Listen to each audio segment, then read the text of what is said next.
pesi bino mbote belé ba papa ba maman bilenge mibale Congo Kinshasa bozali belé kolanda biso bozali belé na Goma bozali belé na Bukavu bozali belé na Londres bozali belé na Paris bozolanda biso bozali belé na États-Unis na Canada na moni bandeko nanga ya bandundu na pesi bino mbote belé vraiment bozali belé même bandeko bazokomela biso à chaque fois pour na kata émission oyo nzambe na biso apambola bino mais loko kana senga bino à chaque fois tant bozolanda biso boyeba ko s'abonner massivement parce que nous avons besoin ya bino parce que tant boza déjà na kata chaîne oyo bozo s'abonner bozo liker bozo pesa biso makasi ya koyeba ko sala émission oyo hein botala ba vidéo na biso et ko sala biso bien bandeko oyo na sepela na bandeko tant bazo tala bazo komela ngai na yebisa bino ke tant tali komela ngai numéro na ngeza la kawana komela ngai soki poza na posa ya koleka yaka to koleka to fanda to sala no émission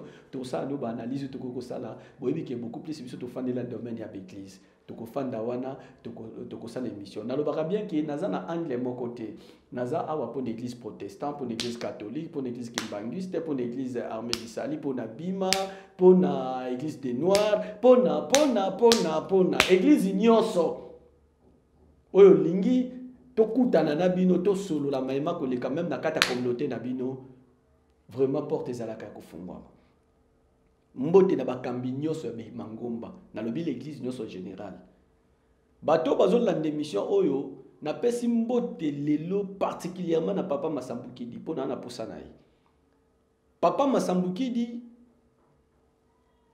prophète na pesi mbote belé koto zali na besoin na mona yo tokutana ngana yo et nazana quelques questions parce que nazu ta ebele ya Rolanda yo na ba vidéo na yo partout mais j'ai vraiment besoin ya kokutana na yo parce que j'ai quelques questions ya ko poser yo batata ba mama bandeko avant na ba démission on appelle sur mbote belé na président Nestor o ya simbi bongo église monene ya église du réveil du Congo dans le but que le numéro 1 na lobi parmi ba kambi église du réveil du Congo papa na sepela kanaye parce que il est tellement silencieux mais un grand homme mais assez faça il y a benga ko CA le président Nestor l'océan très calme na kati ya mutu ya église du réveil du Congo deuxième personnalité église du réveil du Congo mais humble na ndenga ko sakanate papa moko mutema malamu le président Nestor na pesi mbote na évêque Jibayama pia le numéro 1 ya église du réveil du Congo na pesi mbote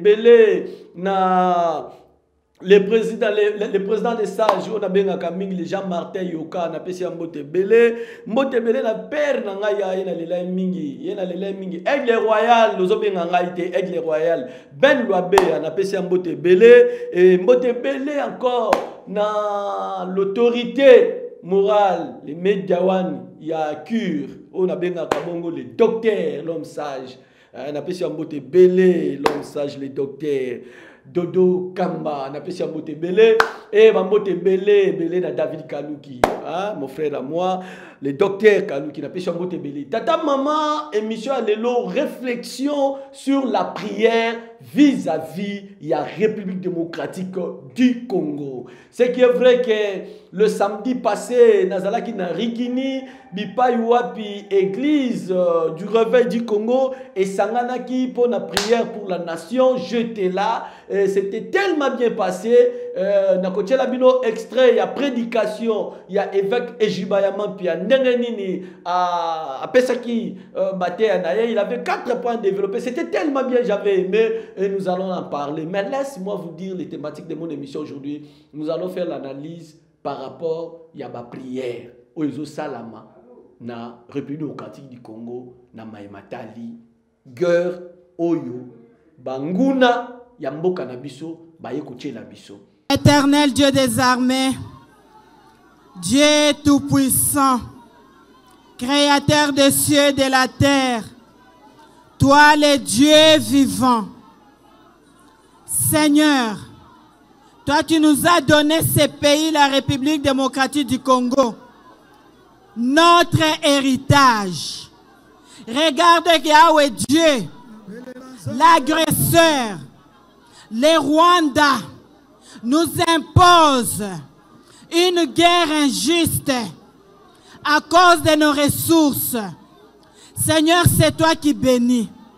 Tu nous dis, tu ne fais jamais accompagner ta bénédiction d'aucun chagrin. Seigneur, les femmes meurent. Les enfants, Yahweh Dieu, abandonnés à leur triste sort. Voilà pourquoi, Yahweh, nous venons crier auprès de toi. Toi, le Saint d'Israël. Toi, le Dieu vivant. Jésus-Christ. Jésus-Christ. Jésus-Christ. Emmanuel. Emmanuel. Emmanuel. Emmanuel.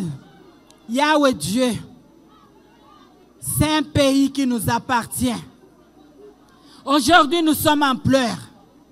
Seigneur, tu es notre secours, qui n'a jamais manqué dans la détresse. Nous t'appelons, Seigneur. Ne tarde pas. Ne tarde pas. Ne tarde pas. Viens nous secourir. Viens nous secourir. Viens nous secourir. Au nom de Jésus. Yahweh, nous voulons t'abandonner.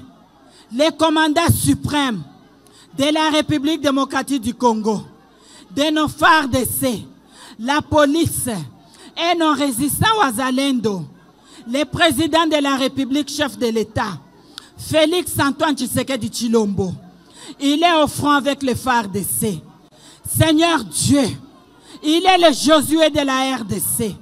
Josué avait remporté la victoire. Josué avait remporté la victoire. Nous voulons la victoire. Nous voulons la victoire. Nous voulons la victoire pour la RDC. Pour la RDC. Au nom de Jésus. Nos FARDC qui sont au front et les Wazalendo. Seigneur Dieu, que tu leur donnes la force. Comme tu l'avais dit à Gédéon. Va avec la force que tu as. Va avec la force que tu as. Seigneur, opère-nous les miracles. Opère-nous les miracles. Toi qui avais fendu la mer Rouge en deux, tu séchas le Jourdain. Seigneur Yahweh, quand les enfants d'Israël étaient combattus par les Philistins, ils appelaient ton nom, Elohim, Adonai, El Shaddai. Seigneur Dieu, il remportait la victoire. Tu es tout puissant. Tu es notre bannière. Tu es notre bannière. Ne nous abandonne pas. Tu nous as jamais abandonnés, ni délaissés, ni oubliés. Seigneur Dieu, nous voulons la paix. La paix. La paix.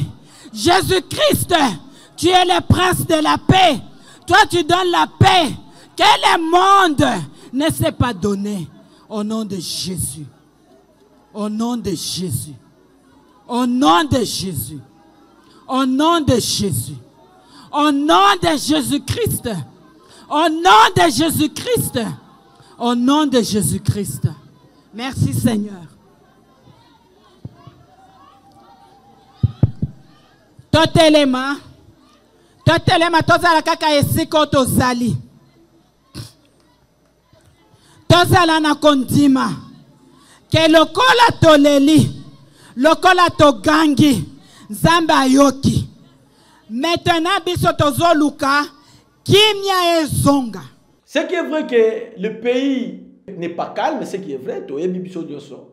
Que mboka na biso ba makila ezoso pana chaque fois. Banguna ba obazana mutema likundu ya richesse oyo nzambe achela biso na kati ya République démocratique du Congo bango balingite biso tozwa kimia biso tolia biso tomela tozala na paix bango balingi yango te. Voilà pourquoi à chaque fois bazoko ya ko bebisa ko piller mboka na biso bazo ya ko boma même les Congolais et même aussi ba o baza ba agresseur o bazoko agresser ba Congolais un Congolais o yazo boma sous Congolais batata ba maman et ali passer mingi. Mais moi mon problème est que où sont les hommes de Dieu, où sont les pasteurs, où sont les prophètes boza wapi. Pourquoi je le dis? Je dis, je mets quiconque à défi. Et puis, j'ouvre la porte à tout le monde. Bah prophète, bah pasteur, on va répondre à la question, oh na autour na lelo, na koya na caméra. Je n'ai pas besoin de ton argent. Peut-être tu vas me dire que non, il cherche l'argent, tout comme ça. Non, je n'ai pas besoin de ton argent, mais j'ai besoin de votre avis. Na la besoin de vie na yo. Par rapport, il y a ma prière. Je n'ai pas aussi appuyé la guerre, non. Ce qui est vrai que la guerre n'est pas bon. Parce que dans mon nazo kapé batumsu ba oganga guerre babunda kaka to bunda kaka tala yo yebi obilo kitwa masu ya manduki. Olo baka boko loba. Ozo comparer ba policier o ba yaka na quartier na minoko kanga bakuluna na soka petit to bokimi na ndako. Yebi sola munduki. O yebi lo kitwa ndenge zalaka. Tala, nous ne devons pas dire des choses seulement pour dire oh te nde nazo mona batumsusu oh te. Nous n'avons pas besoin de cela.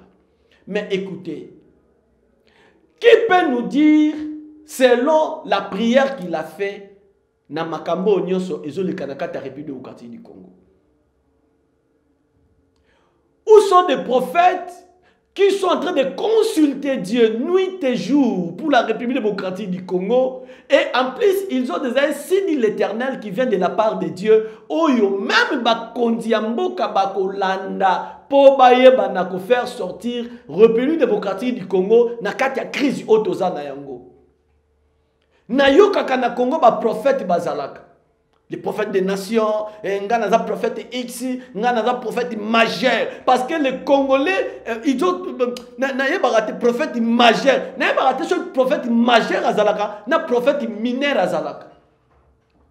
J'ai besoin de prophètes. On a un prophète majeur. Oui, on a un prophète majeur. Mais la situation qui prévoit en République démocratique du Congo, où sont des prophètes majeurs qui peuvent venir dire en République démocratique du Congo, na sala qui prière, tala makambo nzamba yebi singai, oyo koki kokoma même pas le président de la République pour que le président de la République azwanzela alobakete nzamba lobi pour na ko faire sortir le pays na crise oyo tala voix nango yango.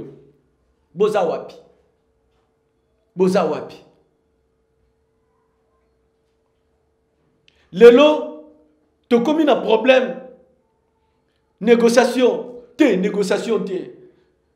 Bamsusu président kende, bamsusu kende te.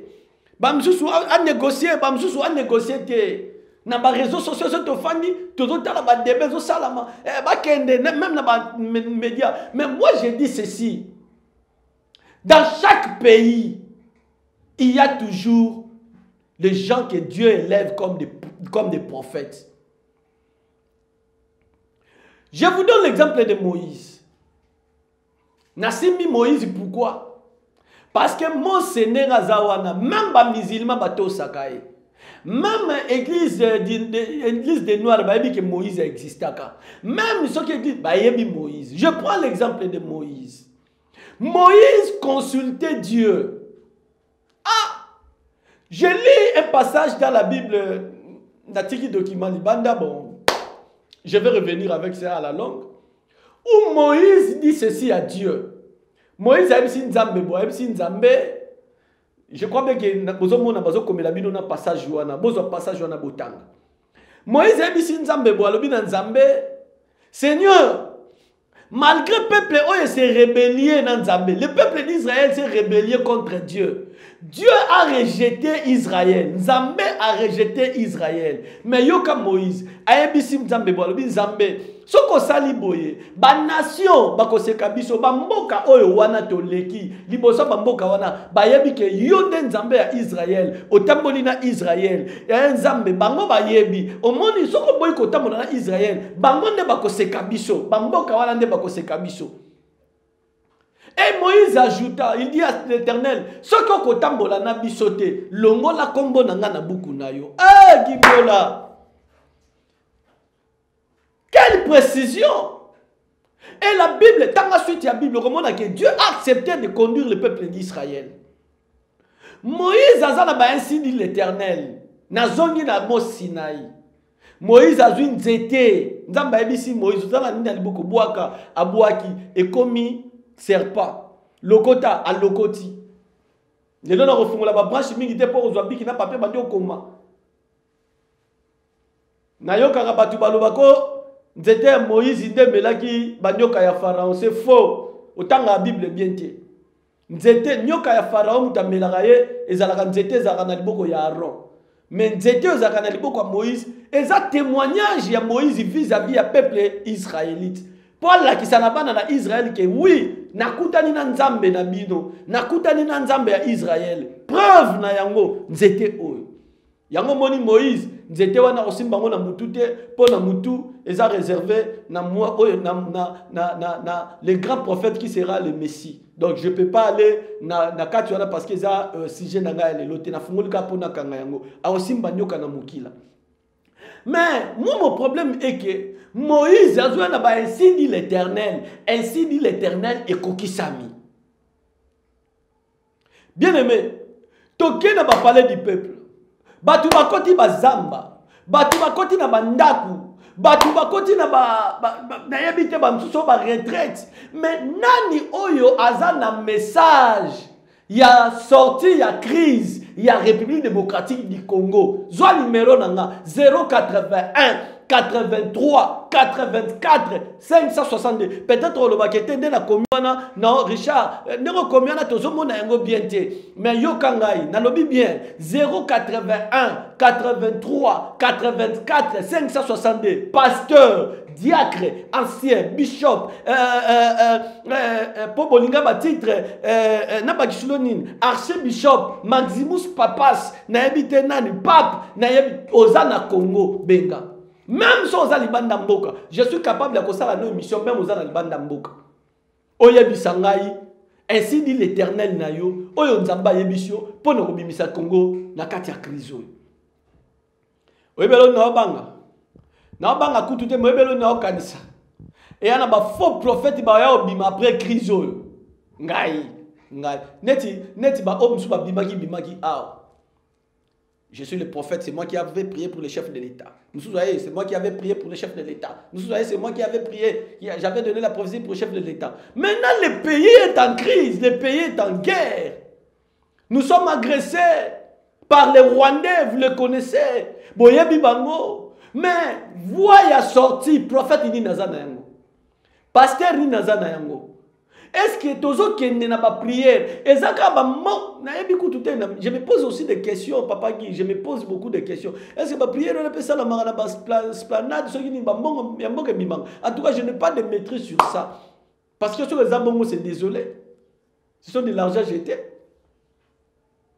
Jusque là, nous n'avons pas de gens qui peuvent nous dire que oui, tala ainsi dit l'Éternel, tala oyo nzambe ayebisi ngai. Je suis en train de chercher les hommes comme Élie. Yoka Élie, Aébisi, pas prophète, Aébisi Akab. Akab Aébisi Élie, Yom Todo Tchad des autres, Élie a le bité Ngaïté, Moutado Tchad des autres, Yona ba prophète Abal. Mais défi, ya Moïse, ya Élie, a memi bango na Mont Carmel. Moukolo même Oyo Élie a zo kangamvula, lo bateke. Ainsi dit l'Éternel, sinon à ma parole, parce que c'est un prophète. J'ai toujours dit qu'un prophète, Oyaza appelle Yanzambe, a koki ko engager Nzambe na makamune Nzamba koti. A ko engager Nzambe parce que je vis Élie dans ma Bible. Élie a engagé Nzambe, abisi Nzambe na kangi likolo. Abisi Akab likolo vous le konokate et puis est aussi et no quitté.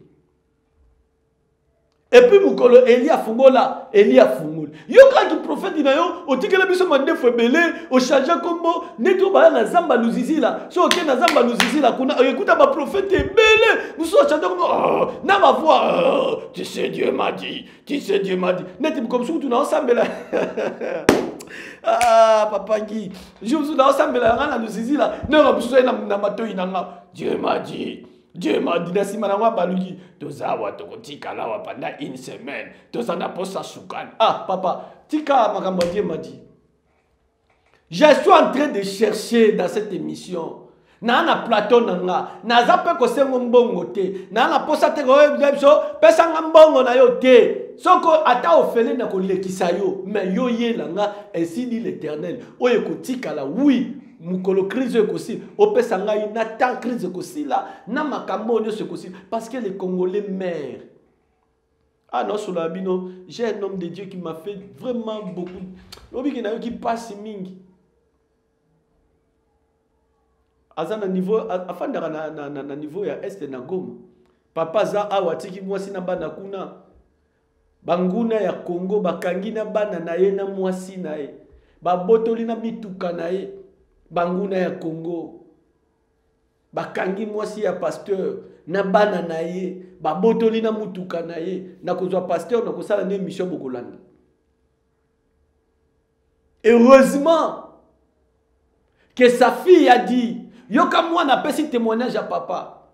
Alobi na ba agresseur ya Congo habité toza papa na biso azaka pasteur ate ya neka liloba ya Nzambe nde loko bikisi bango. Nde loko bikisi bango.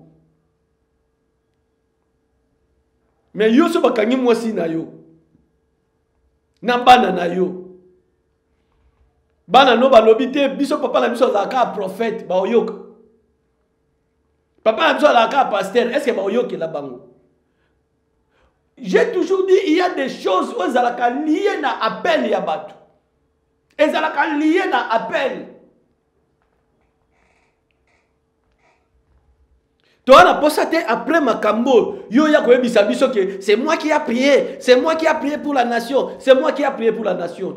Nazo teleme la prière te, nazo lobate que prière eza mabete, prière eza kitoko mingi. Tozalaki samedi passé na Rigini, na prière ezalaki pour la nation organisée par l'église du Réveil du Congo et pas ya archevêque. L'autorité morale, il y a l'église du Réveil du Congo, Papa Ejibaya Mampia, que je salue à Passa, il a prêché. Quelle prédication! Non, non, non, non, non, j'ai aimé, j'ai aimé. Il, vraiment, là, on a yoki maté anaye, na sepe laki. Batata ba maman, bozo extrait ya maté ya oyo, sima, tozongana émission. La prière est une clé qui ouvre les portes fermées. C'est pourquoi vous voyez des gens comme président Trump, Donald Trump des États-Unis. Il est président, mais il appelle les pasteurs, priez pour moi. C'est parce qu'il sait qu'il y a dans le monde invisible la puissance qui contrôle le monde visible. Oh, ce matin, je suis là en disant, où sont les Ézéchiel de la RDC? Ézéchiel, ces hommes et les femmes capables de parler. Et là où il n'y a pas de mouvement, les mouvements s'écrèent. Et ce matin, je vous lance un défi, l'Église de Dieu, que vous puissiez vous dire. Écoutez-moi, chers frères. Un professeur de théologie est entré dans une salle avec ses étudiants. Et il a dit, vous dites, Dieu agit, ce n'est pas comme ça qu'il agit. Un étudiant qui savait apporter la prière, il a dit, en tout cas, prof, moi je te dis, Dieu répond à la prière. Et il a dit, amenez-moi une pierre. On dépose la pierre, il prend une bouteille. Il jette, la bouteille tombe sur la pierre, elle s'écrase. Et il dit à l'étudiant, une même bouteille, mais de la même nature, de la même capacité, avec la même matière. Je veux que tu pries et je veux aussi la laisser tomber. L'étudiant dit, je veux prier, prof. L'étudiant dit, Seigneur, tu as dit, vous m'invoquerez et je vous exaucerai. Je te prie, oh Dieu, afin que tu fasses un miracle maintenant pour confondre l'intelligence des intelligents. Et c'est au nom de Jésus que je te demande si cette bouteille, sa prière s'est cassée. Celles qui viennent avec la prière connaissent la différence. Au nom de Jésus, il s'arrête, le prof, mais sa bouteille a une hauteur supérieure que celle qu'il avait placée, la première bouteille. Vous le savez, quand un objet augmente en termes descend, la puissance aussi augmente. Oh! Et quand il a lâché cette bouteille, la bouteille tombe sur la pierre, paf, la bouteille reste intacte. Et alors, le professeur a changé sa formule. Il a dit, il y a alors une puissance non découverte que seul Dieu détient. Voilà, papa, ma maman, Bolandi, on est aquí juste extrait. Il y a culte, il y a pour la nation. Mais émission nanga lelo, eza émission oyo na fungoli porte na ba prophète, na fungoli porte na ba église. J'ai besoin des gens qui peuvent se lever pour na kolobake. Moi j'ai prié Dieu. Dieu m'a dit ceci. Bon, toi là la biso no sonamai. Et puis tant que là la biso no sonamai, to la mugi na mai résulté mon an. Tant que to lote nzamba lo biso no sotoke nzamba. Soki to ke nzamba ngo pe to sambeli. Tant que zonga résulté mon an. C'est ce que nous voulons. Toi na posa biloko ko tatonner te. Ba prophète a Congo bozabi, prophète Konde na Lukayo, prophète Konde na Lukayo, prophète Masambuki na Lukayo, prophète Konde na Lukayo, prophète Denis Lesi nazo Lukayo. Nazo Lukayo. Ba prophète majeur, oh na mona ba msuku mwana tanga ba komo na bango ezate. Oh nga prophète majeur na Lukayo. Prophète no na luzizi la, oyo kenda ko sambela pona mboka. Oh za déjà dans ici l'Éternel, na Lukayo. Koya oyebi sangate kone nzamba lobaki na bomba sima tango komona biso nzambe bakonza mboka baluki solution babimisi solution yoye ote quand j'étais là-bas Dieu m'avait dit ceci yango mone salamité toi la posa na ngote toi na posa ya mutu akotelema lelo na Congo o lelo akoyi koloba na Congo vi makambo nyonso zoleka na Congo na sambeli nzambe yebisi nga po guerre esila. Biso nyonso tokolia misunité pendant 3 jours. Personne qui te saleli yango, te moni que te bimi na crise. Nous avons besoin de gens, des hommes de Dieu capables de nous dire comment l'église peut comment le pays est comme bima na crise. L'église est belle na Congo. Oui, na Congo. Mais papa Mutamba na peso ambo de belé siko zali. Papa Mutamba bambo tebele. Mais c'est comme si ezana makamu susu ba décision mususu papa Mutamba yaki nango so na kutane na otu na mais ba résultat nango na omona te sur le terrain ce qui concernait les églises à l'embela ya motonini. Église na Congo, plein d'églises. Église de réveil, église protestante, église catholique. Non, félicité pour l'église catholique, l'église SCC, église protestante, SCC. Na bete le bino maboko. Na bete la église wana maboko. So tuninga na oyebisa pourquoi parce que bangone bakota na processus ya koluka pe pour na République démocratique du Congo. Ngai na bete la bango maboko. Bravo l'église catholique. Bravo, bravo. SCC, bravo. Mais bino ba obotikali. Na Congo, église Mamonambwa, église Nzukudi, église Nanyoyo, église Nanyoyo. Na ba prophète na bino, boza wapi. Boza wapi.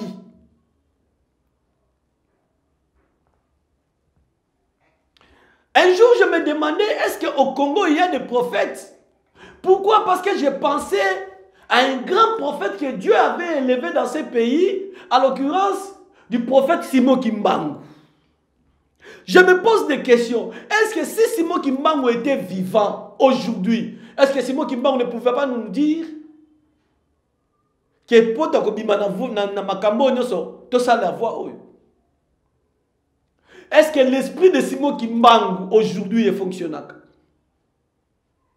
Ce qui est fonctionnant, pour démontrer yango, les gens meurent. Batouba okufa. Batu bazo souffrir, Congolais ont souffrir, Congolais ont koufa. Est-ce que l'esprit de Simon qui manque, qui peut avoir cet esprit-là?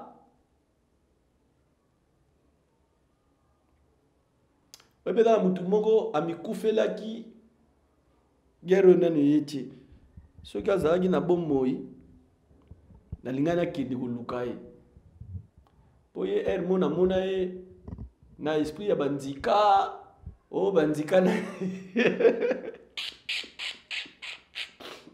oye bandika na yeko maka munduki.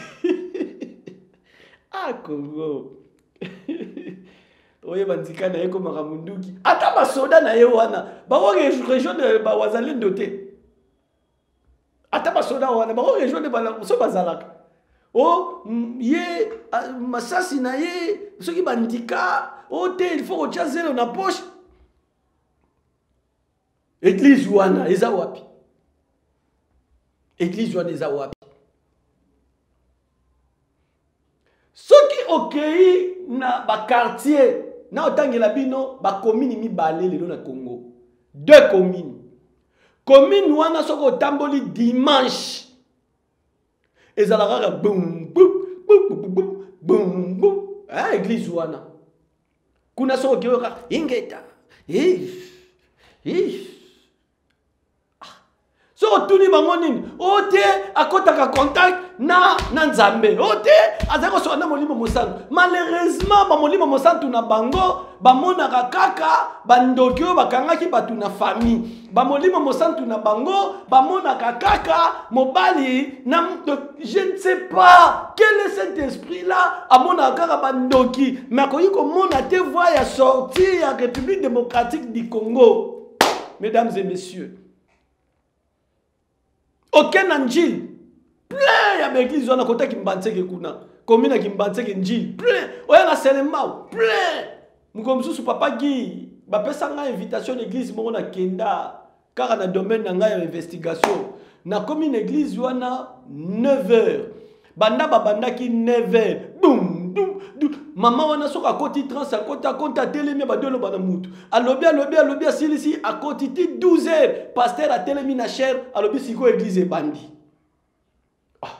tango ya fani na tunie bongo etapo nyoso to lekisi ayebisi ngo bazali consulter esprit mais lelo mboka ezo simba te qui va consulter l'esprit molimo ya basakoli o ngai mosako na batala nga nazoloba bien soki bakonzi ya mboka bazwi solution na bango na ndenge na bango prophète moko taleka na TV prophète moko taleka na TV aya koloba ke ngane na zaboye moi c'est moi qui avais donné le vote komekate pasteur moko petaya na TV parce que lelo ba auto moni bazo se pulmoner ndeto moni kaka ba ndeko ya ba monseigneur église catholique na ba kabia SCC nazolobela bango te mais nazolobela ba prophète ba benga ba prophète des nations na ba prophète Zamba pour na Congo awa na besoin na bino parce que na mituna otuna bino 081 83 84 562 benga biso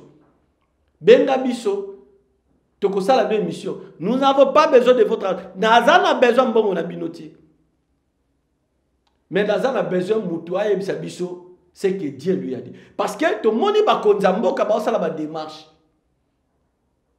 Ma konzambo ka ba sala ndenge nini bazo luka ko bimisa Congo na crise. Et puis, voir oyo église catholique, na église SSSU, et ça voit mon réseau politique. Malgré que bah na quatre églises, mais ça voit mon réseau politique. Et bah le but est que Dieu nous a dit bah le bien côté. Mais bisoto ngai nazo luka bato bayakana Dieu m'a dit. Na luka bango Dieu m'a dit. Dieu m'a dit, voici comment le Congo peut sortir en crise. Et ceux qui vont appliquer le Congo bimi en crise, to bete l'inzambe na maboko. Ah ben oui.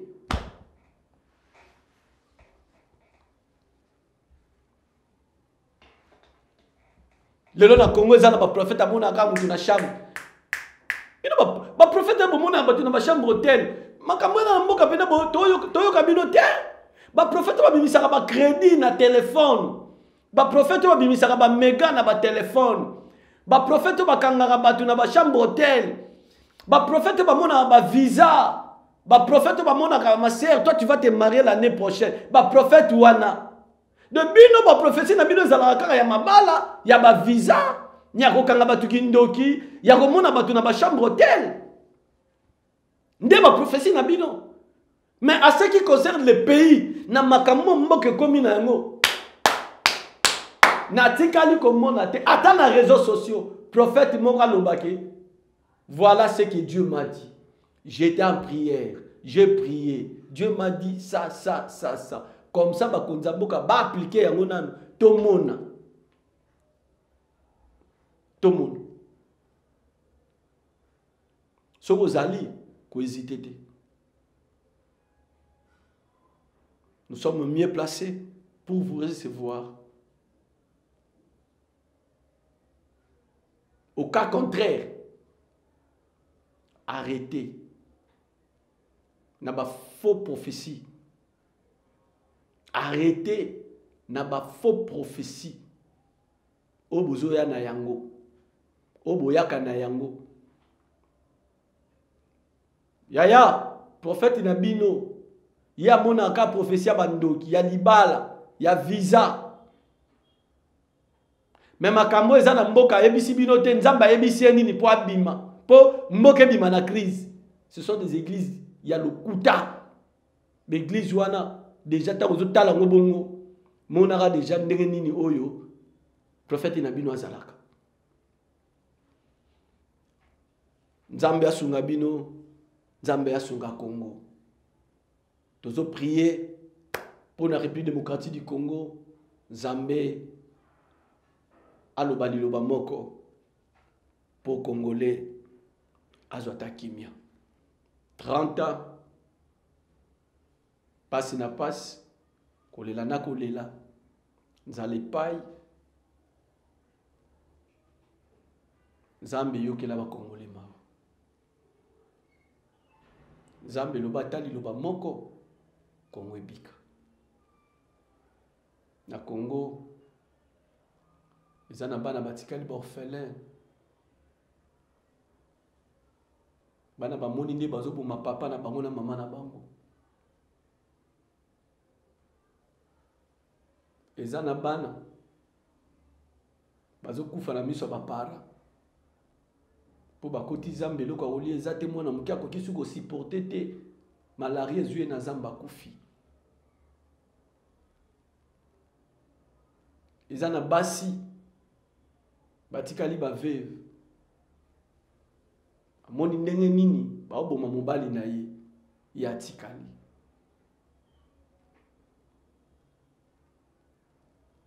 Izana mibali oyo batie munduki bazo violer mwasi na ye. Amoni nde ba violer mwasi na ye na misu na ye.